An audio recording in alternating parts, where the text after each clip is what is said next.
Obi Igbo ana m ekene onye ọbụla n'ụbọchị nke tata wee na-asị na ihe ọma ya emela ya otego aka anyị na-eti mkpu a n'oke onu wee na-asị na celebration elukwa na everywhere na akwa ọkụkọ nwa ọba na ide mmiri anatago. Mana for now nwebeghị onye nụrụ onu ya, nwebeghị onye asị gị na ihe na aka ji na ndị ji na ndị ji ya.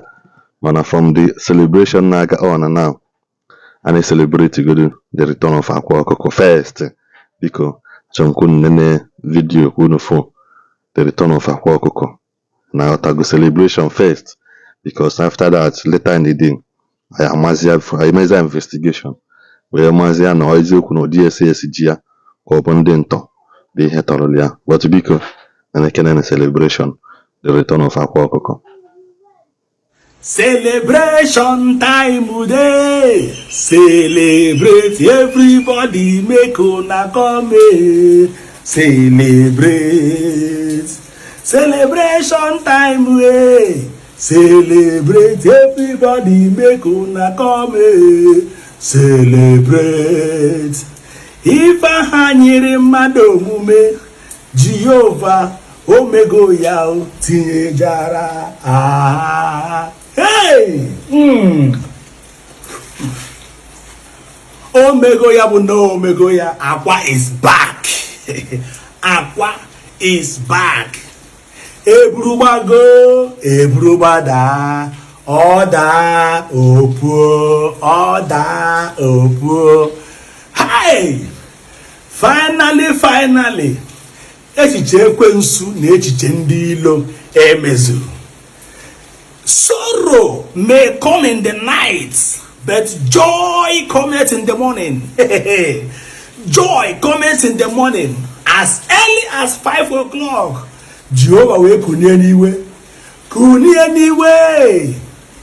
Iye keke kunie niwe. Iye keke kunie niwe. Aga karaka deri ngworo kunie niwe na ogogo eruo na 5 o'clock Jehovah will kunie. Wee kunie wee mee ife oji bụrụ chi. Akwa is back.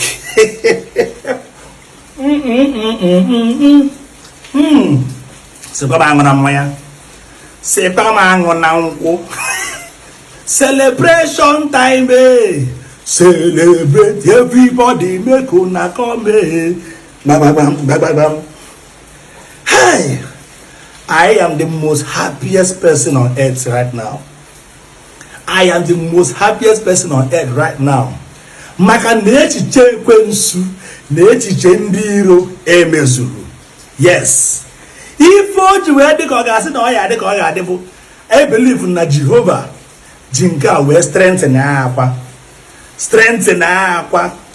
Afa Chineke bụ ife ga-anara ekele ruo mgbe ebighị ebi. Akwa is back. After all said and done, after almost 1 good week, ka ọ nọ n'aka ndị ntọ, nọ n'aka ndị omekome, nọ n'aka ndị bịa akpụrụ ede, almost 1 good week, Jehovah wee mee nke o ji wee bụrụ chi. Maka gịnị? Na Chineke emego na mmiri na-ezoro onye ọgaranya na-ezoro onye ogbenye. Chineke enyego onye ogbenye ndụ, nyekwa onye ọgaranya ndụ. O nwere onye Chineke na-apụghị inyere aka, and onwe onye Chineke na-apụghị ime gịnị? Imere ebere. Maka gịnị? Onye a ga-emere ebere ka a ga-emere ebere. Unu afụgo the importance of mmadụ inwe obi sarịsarị. Ife zọrọ akwa bụ obiọma. Maka ndị na-ametọsị ọnụ, na-asịtọsị ọnụ, dibịa ọ na-eme nke sọọsọ ihe ọjọọ maọbụ ihe ife ilu nọ ihe ọjọọ, sọọsọ nya ka ị na-ala ihe iji nyopụ. Mana ime nyopụ ihe ọma niile onye ahụ na-eme. Ime nyopụ korota ọrụ arụ, inogo nyopụ that one. Ime nyopụ ndị enyegoro aka na ndị ebidoro afịa na ndị a na-emere ọgọ. Ime nyopụ ndị a na-akwụrụ ụgwọ akwụkwọ na ọ na-enyopụ na ọ bụ dibịa. Ị na-enyopụ na ife ilu na ọ na-eme ihe ọjọọ n'uche nke gị. Maka gịnị? Na ọ bụ na onye na-ene onwe ọbasị ya mana mmadụ lelee ya gaa.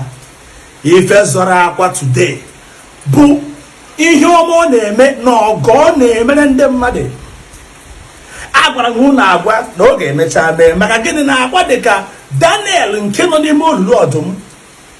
atụghị Daniel n'ime ọdụm ọdụm, a na-efe ilu na ka ọdụm bịa dọwuo Daniel. Last what happened? Daniel na ọdụm wee bụrụ enyi. Echiche ekwensu emezuru maka na ekwensu ihe apụlarụrụ bụ ka arabish chaa akwa ka ewepụ ndụ akwa, mana Jehova nke ụsụ na nke ndị agha mechara sịrị akwa wee gbata gịrịrị, ma ndị jere na-eme rọbish na akpọrọ akwa isi lie. Etu akwa si wee pụ ka o si wee batakwa on hot. Sọọsọ ihe dị iche bụ na ejidere akwa bubezi ya ọnụ, na-eri ezigbo nri, dobe onye na-ata enwenta na-ata.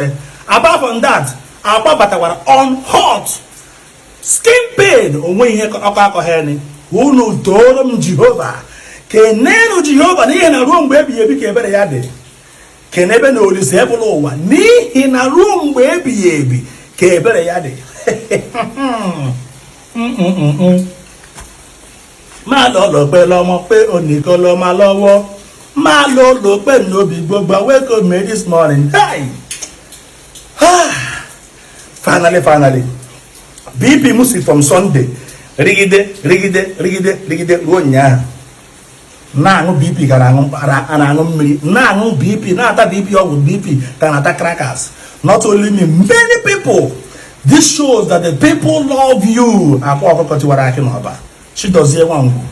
Ihe a bịara mee mwefu na thousands love you. Fụkwa na majority hate you. Onwe ndị na-enwe aṅụrị na akpa abara n'ọnọdụ ma listen, let me tell you. Ebe akpa jere ije ịma abata. Is a shock. Ebe akpa jere ị na-amụrụ akpa amụ ije ịma abata. Before m around up, kenere m somebody ka mmiri enwe ilu akọrọ akwụ. Mmiri enwe ilu akọrọ akwụ. Others na-agbagheri afa, na-agba nonsense afa, na-agbagheri afa dị na-agba, na-agbu ebini, na-egbukasị ebini. Mmiri enwe ilu. Ọ sọpọtụrụ m ego. Support all ego, nnukwu ego onye na-atụba anya. Me, I will still do a video for you, big video of appreciation. Support all ego. Now the first person who wanna be afa, in fact, watch out afa para ku ihe okwuru ihe ha eme ha ihe ozugbo akwa. Chineke were ekele. Awe be ewe okwu ka nkene chagoro Chineke na akwa abatago ka ndị ekene gị mmiri ewu na mmadụ ga-ebo. Ha!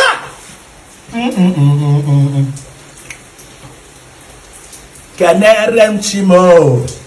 Nwanne kenere m Chimo na Chimemela. Kenere m Chimo. Nwanne kenere m Chimo na Chimemela.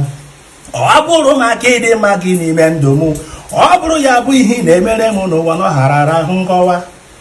Mgbe m chọrọ ịmụ nwa, ọ rakwara arụ nkọwa. Emecha ya wee mụọ nwa, ọ rakwara arụ nkọwa. Congratulations, glory be to God, glory. Ekene m nwoke na ekene nwaanyị national Adịla Igbo na mmụọ na-asị biko ndị niile nyere aka wee kpee nya bụ ekpere ka o wee nata n'udo. Anyị keneche onye ọbụla ndị niile postụrụ ihe ọma regarding this thing. Anyị kene onye ọbụla ndị niile kwuru nke ọjọọ ya na nkịta bụ ka ya asị na onye ọbụla ga-eji ya wee mara wee bụkwara ya ahụ Oliver gwara Ojukwu wee sị ya kịta ka ya mmalụ ndị bụ ndị ọyị gị. Kịta ka ndị kịta ịnata ka ya mmalụ ndị bụ ndị ọyị gị. Malụkwa na ihe nwoke na-eme na-adị ya n'obi na ọ bụghị niile ka nwoke na-ekwucha n'ọnụ.